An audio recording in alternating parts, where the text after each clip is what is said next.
What's up, everybody? Welcome back to another episode of She or They with Kittens. I'm Kittens, and today I've got Jordan Gonzalez on with me. He's an amazing actor, and he plays Ash on Pretty Little Liars Original Sin on HBO Max, which is so good. If you haven't watched, it's fantastic. If you like horror and you also liked Pretty Little Liars before, or like mystery, murder vibes, like go binge the show. But it's just so cool because the way that they wrote this show is completely different from honestly anything I've seen for a really long time. The representation, the perspective, having especially something that's more on the horror side of things be centering female voices and experiences, queer voices and experiences, and having Ash, who Jordan plays, an openly trans masculine character so normalized was just really honestly groundbreaking to me. And I'm just super excited to get into this conversation. So me and Jordan are going to talk all things Pretty Little Liars. We're going to talk about queer representation in media, TV, film, and specifically about trans masculine characters and identities being represented. There is a very different experience from just lesbian or gay relationships when it comes to trans characters and their stories, and especially not having them be tokenized or tragic. I feel like a lot of times we get very tragic stories, tragic coming outs, and the way that they wrote Ash's character and story is just really refreshing. So we're going to talk about that. We're going to talk about how to stay empowered when you are chasing a dream or a career that's got a lot of no's, a lot of rejection, a lot of obstacles, and also how to find strength and power in yourself to be who you are and be authentic despite rejection you may face from society. So before we get into that, make sure you like, subscribe, follow, do all the things. Come find us on Instagram at she, her, they. Mine is at I am kittens. And also you can check out the website, www.sheherthey.me. I'll put it somewhere in here. And there you can check out the playlist. And there's also a Discord. So if you are looking for community, If you are looking for community, there is a beautiful one in the She, Her, They Discord. We've got people of all identities. It's very safe and loving and beautiful, and just everyone's great. And we talk about all kinds of stuff. So go check that out. But yeah, let's get into today's episode right now. Hi, how are you? Hey, I'm good. How are you? I'm so good. Thank you for doing this. I'm so psyched to have you. Yeah, thanks for having me. I'm stoked to be here. Yeah. I mean, before I was wanting to get into everything already. Can you go ahead and introduce yourself for everybody? Your name, pronouns, how you identify, and what you do in your career. For sure. My name is Jordan Gonzalez. My pronouns are he, him. I identify as a man of transmasculine experience. And I say that because there's just so much more to me as Jordan than just being trans. And I am an actor, and I play Ash Romero on HBO Max's Pretty Little Liars Original Sin. So I loved Pretty Little Liars already, but I love a good horror situation. And so I was already going to watch it. And then knowing that you were going to be in it, I was like, oh my God, what the fuck? This is tight. Um, so, I mean, there's just so much about, I think, your journey and the show and your character and the representation, everything that I really am just excited to get into. So, can you tell me a little bit about what the experience was like for you, just being on this show that has such massive mainstream cult following already from the original part, but now on a huge streaming platform like HBO? How has it been kind of transitioning into this phase of being yourself, playing a trans character, playing an openly queer character on a show like this that is just everyone's seeing it? Yeah, I mean, I first off never thought I was going to be an actor. Mm. I grew up in a small town in Georgia. I went to Catholic school for 12 years, and so I didn't Oh my have, God. yeah, exactly. Like, I didn't have the vernacular to even know what the word trans was. So I first, of course, identified as a lesbian, and I came out pretty young. For I feel like Georgia at a Catholic school. I came out when I was 16. Oh wow, Yeah. that's brave. Um, yeah. I just I never felt like I wanted to hide myself, and if that meant I was going to be kicked out or unsupported, or I didn't care, and I wanted to live authentically, and I think I've done a pretty good job of doing so. Mhm. Because for me, it was just the most important thing to me. It's not the same case for everyone. Not everyone is safe enough to have those means to come out. And I recognize that privilege. But yeah, like I came out for the first time when I was 16, and then I came out for the second time 5 years ago when I started my medical transition. And I never in a million years thought that I would be an actor. Mhm. But it was so important to me to be that representation in the media because I didn't have that growing up. And I wanted to push that needle forward, and I wanted there to be a kid in our country or another country where it's not even accepted at all, like Iran, and and and have someone to look up to for them. Mhm. So I booked the role of Ash around this time last year, actually, and it was an incredible and a really interesting experience and a really eye opening experience. Jumping into acting is not an easy thing to do. I think everybody's heard a million stories about how hard of an industry it is and how hard it is to get booked for anything, let alone a huge role like Ash or like any character on HBO or streaming or anything like that. So do you feel like this was a thing that sort of not fell in your lap, like obviously you were working for it, but kind of a like meant to be that presented itself and you just ran with it, or were you actively pursuing a certain angle in acting? I had a couple. I was working in PR and I was really unhappy, and so many people are like, I'm am so passionate about what I do, and I've always heard about that. I never really had that. Hmm. In And so PR. yeah, well, just like in general, like Mhm. people like, oh, like I love music. I'm a musician. That's my thing. Like that's what I'm gonna do. And I've done so many things. Like I've worked at a gym. I've worked in PR. I've worked in marketing. I've been a stylist. I've done and tried all these things that I was decent at, but none of those things were fulfilling to me. And so by happen chance, I had a couple friends who were actors, and they were like, "You're an actor," and I was like, "That's funny. No, I'm not. I like stability. I don't like being told no. I'm a Taurus. I'm stubborn. Like that's never gonna work out for me." Yeah. They're like, "Just try it."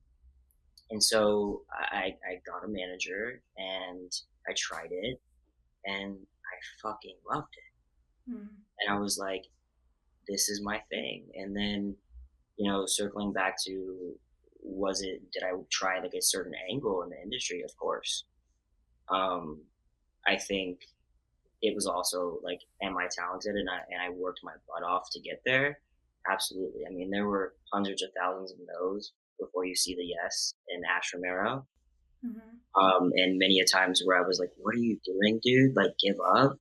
Mhm. And the second that you're on that precipice, I feel like, of actually, something sticking is when you're like, "I'm gonna give up." Yeah. And that's when it happened. And it just so happened to be a trans masculine role, which I always wanted my first role to be, um, for representation in our community and for myself. And then, after this role, I don't know that I want to play another trans character because I don't want Why to is limit. that? I don't want to limit myself. Like, and I think if I'm just as talented as any other guy, let me in the room. Yeah, Let me absolutely. let me play the part. Absolutely. Do you feel like it, I mean, you feel like it would pigeonhole you if you did that again? Yeah, Yeah. Yeah. Do you feel like that's cuz I don't think I've seen any trans mask actors playing non-trans roles? I can't think of any. Have you am I tripping? I don't think so. I mean, I can't think of any off the top of my head. No.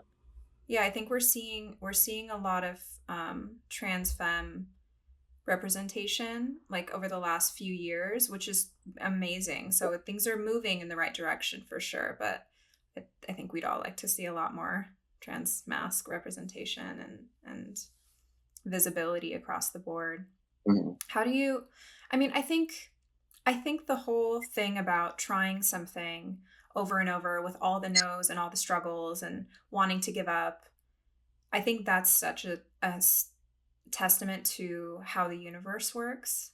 Mm-hmm. Because everybody that I know, especially people in entertainment, but anyone I know who's kind of like self employed to some degree and chasing their path and their journey that's not really set up in a this is what you do and then you apply for this job and work your way up. Like when you're kind of going rogue in this other direction, it takes so much more willpower and trust in yourself, and the universe I feel like really gets you. It's like, you want to give up, don't give up, no, hold on a little longer, here's why, here's the thing to keep you going. And every time I feel like it's a tiny reward that you held on long enough, and the universe shows you like, this is why you held on, here's something really good to keep you going, because it's still going to be mad obstacles along the way, it's not going to be easy from here on out, but here's a nice like snack to hold you over and keep you going on the path. Yep, exactly. And I know you experienced the same thing. You know, Yeah. when you and I first met, I think you were maybe not even that I knew of starting into music. Yeah, Maybe you were. I don't know. I was probably in my like early stages. We've known each other so long. Yeah, really long. Yeah. I think Uh, we've seen each other through a lot of yeah, different phases. yeah, yeah. But yeah, same thing for me, where I've had multiple times, and I go through this like literally today, like this week, yesterday, I'll still go through this. What the fuck am I doing? Am I going in the right direction? Is this worth it? Should I give up? Should I drop it? Should I just go do something safe and predictable and, whatever? And then the universe is just like, hold on, babe. Not. Now you're good. Here's a Yep, little snack. You're fine. Keep going. Keep going. yep. But I mean, I think there's also I mean, maybe I just am noticing this because I have so many friends who are queer or of a marginalized identity and in creative fields or entertainment. But I really feel like there's a correlation between having the courage and bravery and not willpower, but the fight to keep going after what fulfills you authentically in your soul, no matter how fucking hard it is. So I think there's a correlation between identity journey and career life purpose journey. Yeah, I think they're And full. right? Because I mean, we know people who have normal jobs and normal, safe careers, which like I envy that because that sounds Mhm. nice. But yeah, it seems like there's kind of a tie in there that makes things a little bit easier to, not easier, but it gives you the power to keep pushing, because you're like, I did this for who I am, and I'm going to do this for who I am in my career as well. Yeah, I mean, I think for me, coming out was the scariest thing I've ever done, and I Mm, think for a lot of us, it's the scariest thing that we do, and mm, it's such an internal journey before it's external, if that makes sense. totally. Because Yeah. for years, Yeah. whether you know or not, you know. And then you Hmm. have that journey of like knowing and then coming to terms with it. And then that can span years of just sitting with yourself and deciding of whether or not you want to take that risk. And so, yeah, I've never actually thought about what you just said, but it totally makes sense, because it's like, if you're willing to face that fear about yourself and losing your family and your friends, like taking a step for something that you love and you're passionate about, like a career, is big. Is big. Yeah. It's like auditioning for some stranger to say, nah, we don't want you, is not that scary when you had to tell your parents something So, and risk them disowning you. It's like, right, been there. Like, right, this ain't shit. How right. do you, I think like everyone seems to have different ways of dealing with, I guess, rejection as a whole and judgment. Um, but do you have any, I guess, tools that you use when you, because especially with acting, like you guys are, man, you guys gotta like audition back to back to back to back and have like no, no, no, no, no, and maybe like 10 callbacks and then still a no. Like, do you Mhm. have any tools for dealing with that emotionally so that you don't let it like knock you into the ground? Yeah, and I think it's sometimes they're easier than others. Mm, But I just always tell myself whatever role is meant for me will always be mine. And there mm, are so many roles that I was down to me and one other guy, and the other guy gets it, and I'm so upset. And then I love to watch things I don't book, which is really unique because a lot of actors don't like to. mm. Um, but I like to. I like to Why? watch what I didn't book because I want to see one, the choices that they made that might have been different from mine about how they read the scripts and how their viewpoint on the character might have been different and how I can learn Mm, from that. But two, I more times than not, they were right for the role and I wasn't. And it mm, just so there was something about me maybe that casting or the producers liked about me and my choices that got me that far. But 9 times out of 10, he was more right for the role. And so it's cool to see, and it's a little bit of a reminder to me in those moments that I'm so upset about it that, like, mm, okay, you are talented, you made it far, you got the validation, but you weren't right for it. mm. That makes sense.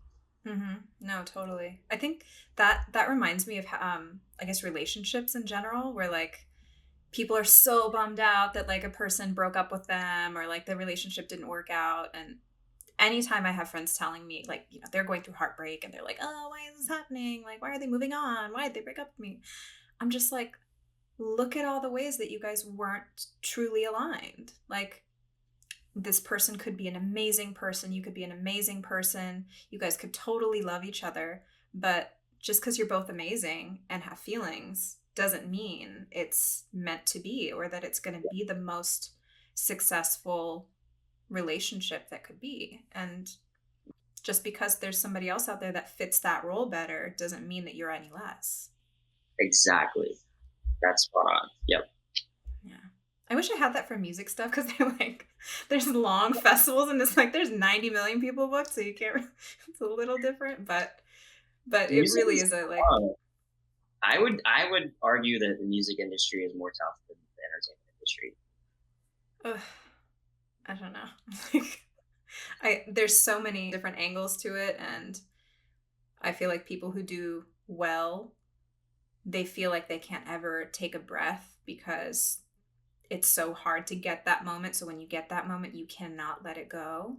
Uh, But I feel like there's something that I've noticed, and I don't know if it's the same in like the acting world, but at least in the music world, where there are, and I'm sure other industries too, but where there are people who are maybe of a more like, not niche, but the less common dominant identity group.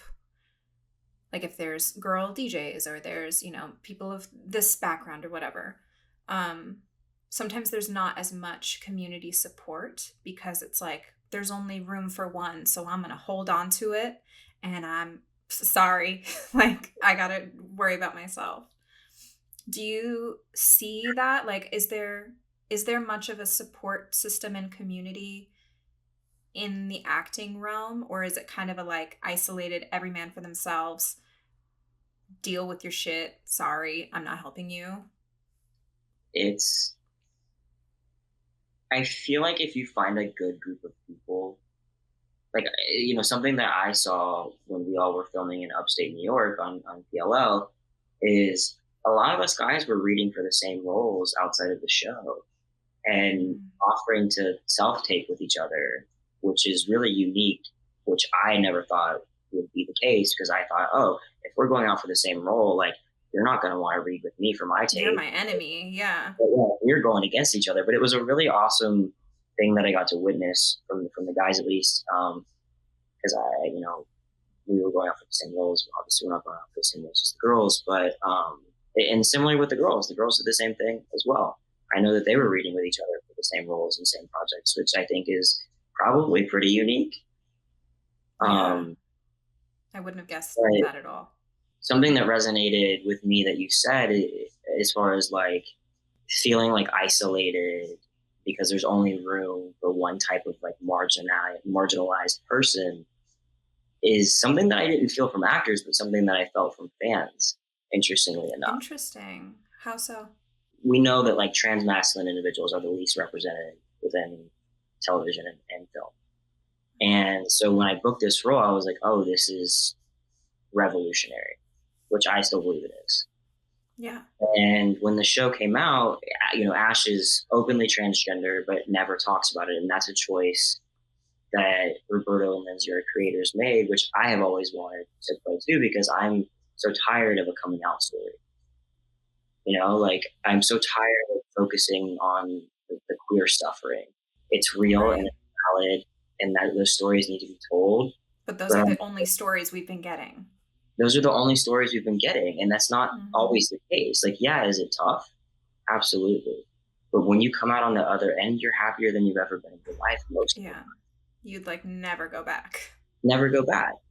And so that was something that I was super excited to tell, because our show in particular is female led. 9 out of the 10 directors were female, which is unheard of. The Yeah. stories that were being told were from the female gaze. So the men on the show are very in support of the women, Mm-hmm. which I thought was incredible. So that to me also entails Ash's queerness is not something that's going to be overly talked about. Right. He's the leader of the LGBTQ spectrum on campus, and he brings up that he's trans twice Mm-hmm. in conversation. And I think, for one, once people found out that he was trans, they were like, I wish I would have known from the beginning, Mm-hmm. which I thought was interesting. Yeah. And for two, they didn't really recognize his relationship with Mouse as a queer relationship. Interesting. They recognized, they wanted Mouse to be like in a lesbian relationship. Interesting. And it was really interesting, and I had to sit down and really think about it, because I was like, why can't we support all of the LGBTQ plus community? Yeah. And I think it's what kind of like what you said, like we've all been told there's only a certain amount of room for each of us. Mm-hmm. And so to see someone else within the community have that space feels like it's being taken away from someone else in the community. Right. They're like, well, we need more lesbian representation. So Right, why this? Why did you take right, up that space and get all salty? right. Oh God. Yeah, Which I that's thought was really wild. interesting. Yeah, Yeah, I wouldn't have guessed that. yeah. I wouldn't have guessed that at all. I mean, I think it's we did talk about this because like throughout the whole show, I was bombarding you with texts because number one, I like spoilers, obviously, but number two, it's a very different show, the way it's written and the representation and it being so clearly like from a different perspective from fucking 99% of the media we're given. Uh-huh. But I think it's really interesting because the fact that it's only brought up twice and kind of later on that Ash is trans, it got me thinking because obviously I was also on all the Reddit threads because I'm like, what's going to happen next? What is everyone thinking? Yeah. But it made me wonder what is the line between completely normalized representation, which I think is the goal, right? What is the line between that, tokenization, and also not doing just enough to kind of amplify those stories? Because when we have characters and identities that aren't normally represented and their stories aren't normally shared, it's kind of like, yeah, we want it normalized, but also like maybe when we want to get it like give it a little bit more of a sparkle so that like that representation is given a little bit more oomph. Uh-huh. But then sometimes it's overdone and then it becomes this stereotypical tokenized thing. So I wonder, and I don't even know if there's an answer to this, but like, where are the lines? And is it something that do you think they're always going to move depending on where society is, or I don't know. I don't know. It's so tough, but I think you're absolutely right. It's like there is some sort of line somewhere, and I don't know either where that line is, because if all I've ever wanted to be is normal, right? And but I can never erase my queer past, and I never will, Mm. because it's a huge part of my journey. So it's like, where is that line of a character who has a queer past but is truly accepted in school and not questioned and doesn't face these trials and tribulations? Where is the line of giving that sparkle to his experience, but also not queer baiting and also not, Mm. just making it a spectacle? Yeah. And I don't know, because it's tough, because there's only so much time in a television show. And it's Right. like, I don't know. And I think the line will probably always live. Yeah. I mean, I'm sure it depends too on like if there was a show about just Ash, it would be completely different and we'd see Totally. all these nuanced moments and all that. But Totally. I mean, I personally think it's kind of better to have it more normalized than tokenized because we've seen that and it's so tired. Like there's one show that my girlfriend Ash always watches. I forget what it's called, but it's on Netflix. And like one of the characters is a lesbian, and like they got her in a damn vest all the time. And it's like she's going through all the things that is like are so lesbian, and it's like, oh god. Or, I mean, maybe she might be bi. I'm not sure. I don't want to misidentify her, but Mhm. but yeah, it's like it's a little like cringe when it's overdone. Right. So it feels much more tasteful and like respectful to have things more normalized versus tokenized. But I think so too. I mean, I definitely prefer the narrative of Ash just being another kid in school, and people finding it out later. To me, that's mm-hmm. not erasure. That's just like there's just more stories being told that are about this specific season, Yeah. and that was sexual assault and you know sins of mothers and what they did and how that reflects on their daughters and murder and Yeah. mystery.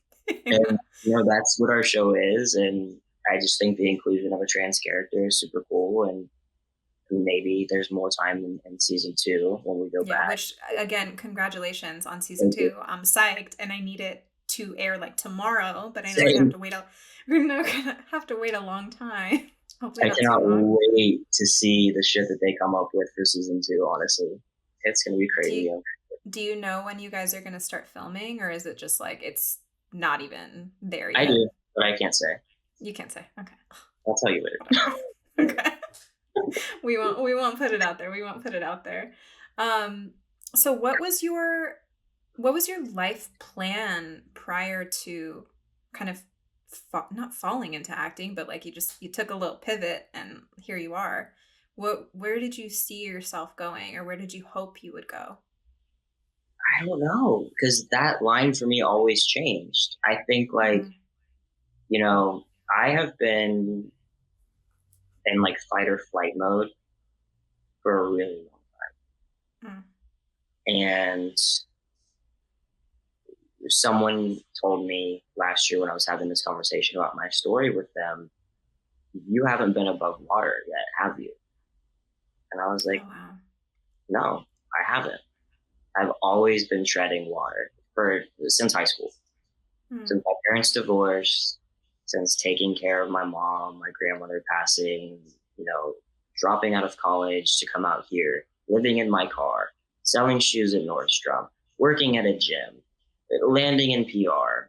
It was just like whatever I could do to make myself successful and able to be financially stable was the goal for me. mm, And at the time, it was PR, and it was doing that. And luckily, I found a good set of friends out here that were super supportive. Our mutual friend Naz let me sleep on their yeah. couch, and I think without them, I Oh my probably god. would be back in Georgia or something. God. Um, So it was, I never knew, honestly. And I think for me, taking that pause and that risk towards acting was really that moment of being like, okay, let's go. Like, Mm. let's do this. And it took waiting tables, and it took so many things while I was auditioning for me to make it. Mm. But now I have a clear path of exactly what I want to do. And it's incredible. Do you feel at peace with that? Like, do you feel a weight lifted off of you? Yeah. It's the Mm. first time I haven't had to struggle. I mean, I struggle, but Different brand of struggling. it's a different brand of struggle. Like I'm Yeah, finally above water. Like I'm in a lifeboat now. I And love that. there's a clear path of where I can take this, I think. I think that's something else too, that like that question, which I just realized now, I'm like, if anyone were to ask me that question, like before, it always used to change as well, because I'm like, I worked at makeup counters in Macy's and worked at a Mac store and worked at the kiosks in the mall selling hair straighteners, like did marketing for a nightclub. Like I didn't know. I was just rolling with it. Mm-hmm. And even now where I'm at, it's like things change and things come up, but I switched the this is what I want for my life from a thing, from like I want to do this thing, to I want to feel this way. Uh-huh. I want to feel secure. I want to feel free. I want to feel peace. I want to feel joy. I want to feel fulfilled. That's that's the goal. It's not the job. It's not the things I'm going to have. Mm-hmm. And I think that is something that nobody asks you when you're younger, so you don't really think about it. What do you want to be when you grow up? It's always a job. Always a job. It's a thing. I don't want to be a job when I grow up. I don't want Yeah. I want to be fulfilled. I want to be creatively stimulated. I want to be safe. I want to be taken care of in all aspects of my life. Right. It's like I think that's the questions we should be asking kids. It's true. And I think our generation and younger, and the way we all raise children, if we choose to have them, is going to be really interesting to see, because there's been a massive shift in Totally. society, and how we just operate and how we view the world, and the importance of things, Mhm. like Mhm. we're not the generation that's like, I'm going to settle in my small town and buy a house and live here and work my job, and that's my purpose. We're Yeah. just not. Yeah. And so I think it'll be really interesting to see how the future generations probably will grow up being like, I want to feel safe. I want to be creatively fulfilled. I Yeah. want to have a roof over my head, and I want to be in a happy relationship, and whatever or not, whatever Mhm. that is for Mhm. them. So, For sure. For sure. What I guess this is a pivot, but whatever.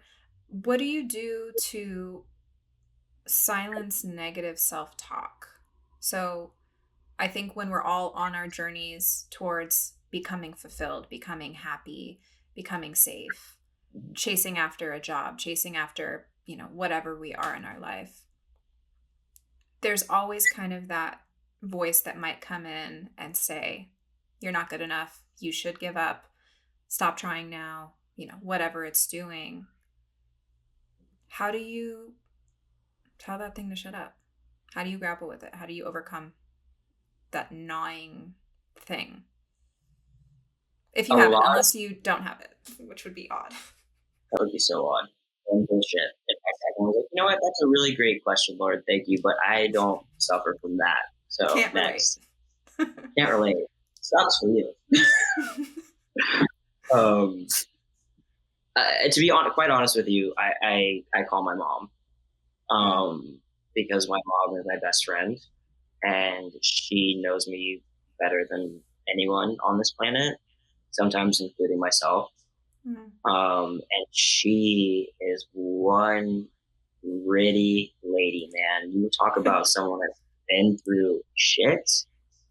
She's My the mom has one. lost most of her family, Mm. has been through a divorce, has worked 4 jobs to put me through high school, take care of her mother dying of Parkinson's, Oh, God. on and on and on and on and on. So clean toilets. I mean, like, She did it all. she's done it all. And for me, you know? And so whenever I have like that gnawing, like, you should give up or you're not good enough for X, Y, and Z, I could call her and I'm like, here's how I'm feeling. I'm feeling weak. And she reminds me of who I am and my talents and what I can offer. And then usually I cry. And then usually I go through it. And then wake up the next day and try to make it a new day. Wow. I think everyone's going to probably want to call your mom after this. I'll give you can I borrow her? Can I borrow her? Yeah, I'll just put her on a Zoom and everybody can just hop on it and she'll just go through it with her thick ass accent. Yeah. Oh, bless. What inspires you when you are feeling dry, creatively, mentally? Whether it's before you're getting into character or when you're just trying to like stimulate yourself. What do you do? Music. I have found that I feel the most creative and in tune and aligned with a character when I listen to specific music that I think that they would listen to. Ooh, that's good. Do you make does Ash have a playlist? Ash has a playlist. Oh, that's cool. And it was continuously updated throughout the season while I was working. And I'll do the same thing probably per audition, usually. That's really interesting. Is I'll sit down and I'll think about the character and his attributes and what he's been through and what story he's trying to tell and what can get me to that emotion. And I'll listen to it. And I'll listen to it while I learn my lines, while I say my lines before I tape, to see if there's any different type of feeling or inflections that come out. And usually it does. I mean, like, music transcends so much. So much. Wow, that's actually really interesting. Oh my gosh, how fun. I want to listen to the Ash playlist. I'll send it to you. Is it? I'm like, is it public? You should make it public if it's not. I think it is, but I have my name hidden because there's just a lot of playlists on there. You can make individual ones public, but see you later. I usually ask this question because I think honestly everyone I've talked to so far has been a musician of some sort or in music, but I feel like it still correlates to everybody else. So if you could have your dream creation zone, your dream creative space where you get inspired, whether it's for a specific character or for, just in general, get your creative juices flowing. It could be on the moon. It could be under the water. Science doesn't matter. Physics doesn't matter. Anything could be in this space. It could be literally raining on a rainbow, whatever. Like, what would be would your mom be in there? Would it be like some weird unicorn? I think it would be a cabin in the woods. Pretty simple. I think it would be a cabin in the woods. My drum set. You play drums? I didn't know this. Yeah. What? Yeah. When did that? I didn't know this. Yeah, surprise. That's so cool. Oh, fun. Yeah. Do you have any other secret hobbies I don't know about? Probably. I played Division I soccer in college. What? Yeah. Did you ever think you were gonna be pro soccer player? Yeah. Was that one of your? What the fuck? Yeah. Interesting. I've lived a lot of lives. Yeah, clearly. My God, what the hell? Yeah. Wow. Do you still play soccer? Sometimes, yeah. For funsies? Yeah, I play with Oak in the backyard, and he likes it. And sometimes I'll join a co-ed league during the summer. That's cool. I just recently played football instead of soccer, so that was fun. Huh. Interesting. Love that. Love that. Staying busy. Staying stimulated. We love that. Gotta do it. Okay, so any final thoughts, advice you would give to anybody who is listening, who's maybe a little scared to be themselves, whether that's chasing their career or just who they are in life? Yeah, I mean, I would just say, if you have or don't have a support system, find one, create your family. There's a lot of people in my family who didn't like the idea of my transness, and I created my own family. And so I think what's really awesome about the internet can be a really awful place. It can also be a really cool place. If you see someone online that you relate to or you look up to or you want to get to know, like shoot them a message. Shoot me a message. I read them. I respond. I don't think I'll ever get too big for my pants to not do, you know? But yeah, just do it. Do whatever makes you happy. If we really are here just once, do the thing. It's not going to Do the hurt. thing. Do the thing. Actually, I'm gonna plug the She Her They Discord right now because I made that whole situation and there's this amazing little community there and everyone's so cool and so Yeah. sweet. And there's like all the people are talking about gaming, astrology, books, like Yep. just random live eventing, like whatever. It's so so sweet and fun and just great there. So if anyone needs some friends, go to the She Her They Discord, www.sheherthey.me. The link's in there, and yeah, it's really cute. But That's so uh, cute. That's a great idea. yeah, they're super sweet. But I guess that's it. We'll leave it on that note of community and doing the thing. Do the thing. Do the thing. Thank you so much for doing this. This Yeah. was lovely, and I can't wait to see you on season 2 of Pretty Little Liars. If you haven't watched season 1, go watch it because it's amazing. I binged it.